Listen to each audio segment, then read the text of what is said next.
to the night section. Now, Birdman, known to many as the co-founder of Cash Money Records, stands as an icon in the hip-hop industry, and his influence across multiple decades of hip-hop is undeniable.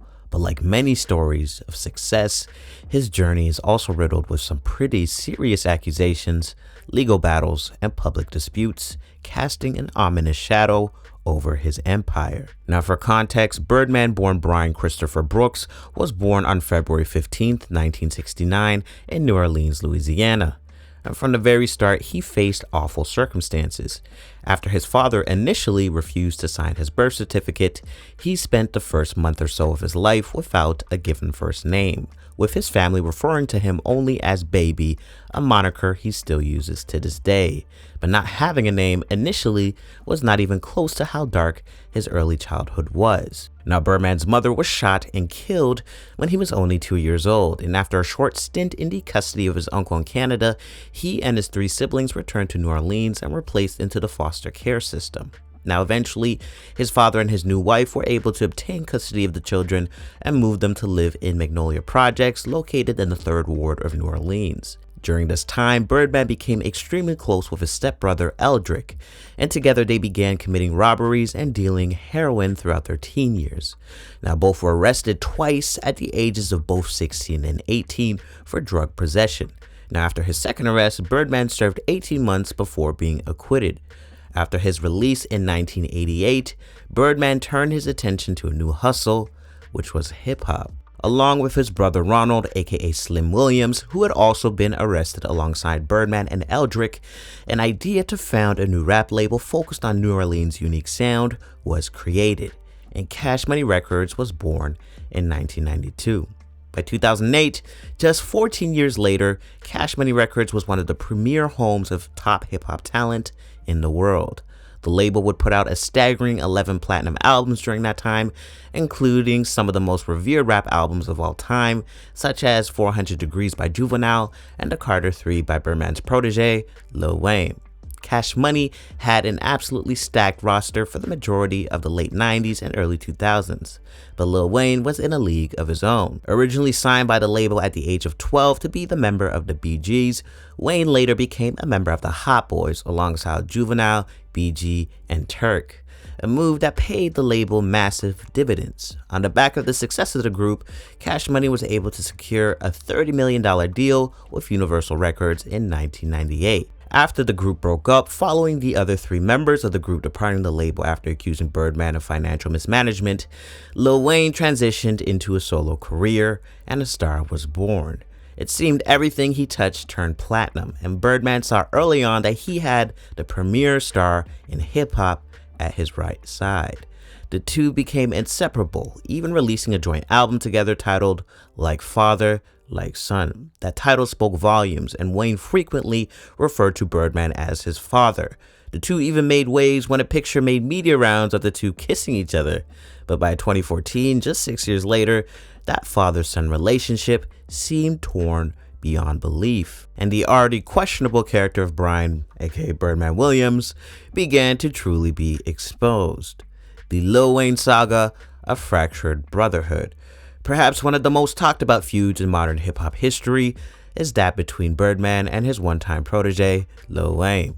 In 2014, just days before the scheduled debut of his highly anticipated follow-up to The Carter 4, The Carter 5, Wayne announced publicly that the album was being stonewalled by Birdman and would not be released. He then took legal action against Birdman and Cash Money Records in early 2015, alleging that they owed him over $50 million in unpaid royalties.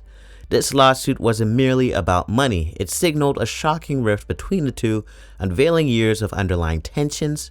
Now, from the outside, it seemed that Birdman and Wayne really did share a father-son relationship. However, it turned out that the bond the two shared had been strained for years, with Wayne even stating that he felt like a prisoner under Birdman. Seemingly out of nowhere, 2 of the most powerful and influential members of the rap community went from blood brothers to rivals, and all the evidence pointed to Birdman being in the wrong. Now, the legal battle extended beyond personal grievances.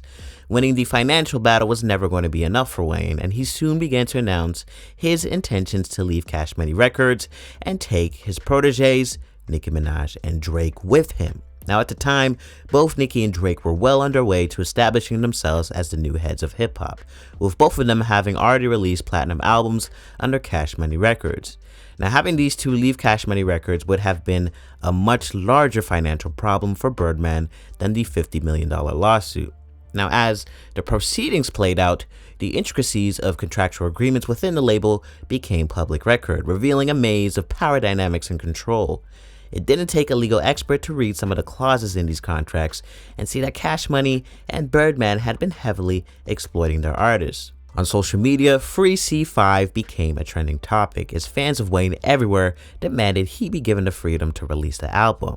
And what's interesting is that in a payback move, Wayne joined one-time rival Jay-Z's streaming service Tidal as an owner and released a new single and album titled Free Weezy Album, exclusive to the service in the summer of 2015.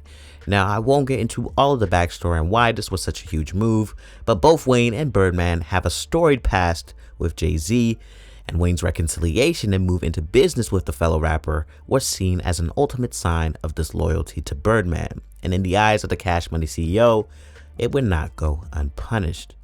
Now, a few months earlier, in April, when rumors of Wayne's move to Tidal started to circulate, Wayne was performing at a club in Atlanta. After the show, his tour bus was shot at, and within a month, Atlanta police arrested Jimmy Carlton Winfrey in connection with the shooting.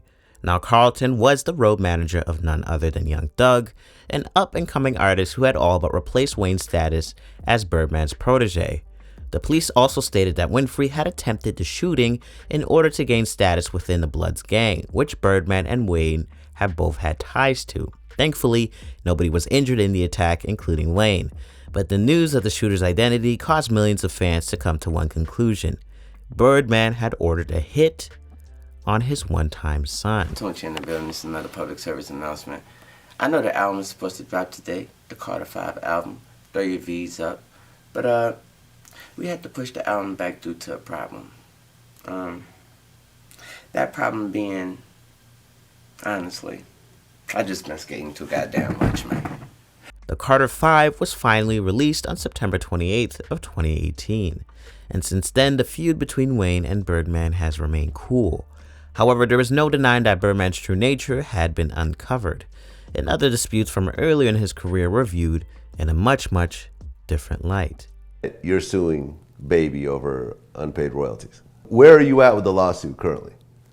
Man, Cash Money actually asked for extension like last month. The extension is, is coming to its end. Actually, next week. So we'll know, how things go from there. I haven't gotten an answer yet, what they want to do, but man, hopefully, man, that it just go away, man. Like, I've been the last one that won't even file a lawsuit, but it's something that, to be honest, I ain't even want to do. My attorneys advised me to do it, so at some point in life, you got to listen to, who represents you. They represent me, you know what I'm saying? I believe they got my best interests at hand. So, we try to work this situation out for 2 years, and it came to a point where, enough was enough.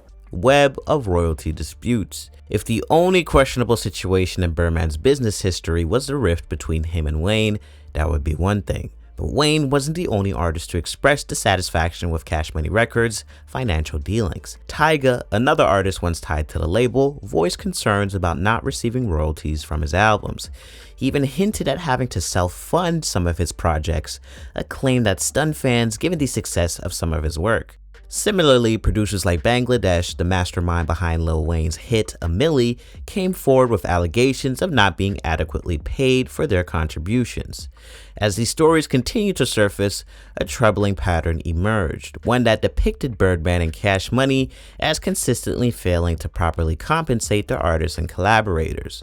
Slowly but surely, the once esteemed reputation of Cash Money Records slowly deteriorated. And with their biggest cash cow, Lil Wayne, and his newfound flock of talent like Nicki and Drake leaving with him, the label was left in flux. Contracts and control, Cash Money's grip. The tales of discontent weren't limited to financial discrepancies. Numerous artists outside of Wayne made hints at feeling trapped within the confines of their contracts, unable to act as they desired as artists. Now, these claims presented Birdman not just as a shrewd businessman, but as a figure keen on maintaining control over his roster, sometimes at the expense of the artist's own aspirations and freedoms. It became clearer and clearer with each accusation that Birdman wasn't just overseeing shady financial work, he was looking to have complete control over those he brought into the Cash Money family, and the artists have had enough. Public perception. Now, I see Birdman's controversies as a microcosm of broader issues within the hip-hop industry. They force fans like us to grapple with uncomfortable truths about exploitation, financial manipulation, and the struggles artists face even at the peak of their careers. While Birdman is one of the most infamous tales nowadays, he's far from the only rap mogul who has implemented similar techniques to remain relevant in the hip-hop landscape. Birdman's public image, one of success and dominance, stands in stark contrast to the narrative that these allegations tell. For fans, reconciling the image of the mogul on TV screens with the one depicted in court documents is challenging. It serves as a reminder that the path to hip-hop stardom, while glamorous on the surface, isn't always as amazing as it might seem. Now, while Birdman's contributions to hip-hop are undeniable, the shadow cast over his business dealings isn't either. The reports of unpaid royalties, stifling contracts, personal feuds, and legal battles prove that while Birdman is certainly one of the industry's most influential figures, he also stands as one of its most controversial. While most of the claims against the Cash Money boss are unproven, the sheer amount of the claims from a broad range of individuals points to their validity. But I'll let you guys draw your own conclusions. Let me know your thoughts in the comments. And until next time, Night Section out.